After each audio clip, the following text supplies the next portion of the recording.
Ok, nú gerum við æfingar þar sem við erum að sækja á vörnina og eftir það að þá hörfum tilbaka og sækjum aftur. Þannig að við stígum með fót og snertum með hendi, leiður að bakka tilbaka að vera þá með boltan við aftari fót, horfa upp þegar við erum að hörfa og sækja á krafti. Þetta er smá sprengja líka. Ok, við byrjum á að gera crossover og svo gerum við milli fóta þegar við erum búin að því. Þannig ég læt vita þegar við byrjum með því. Ok?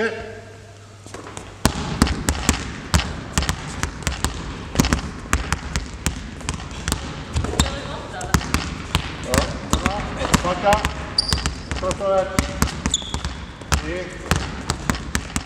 já, ok, nú tökum við milli fóta.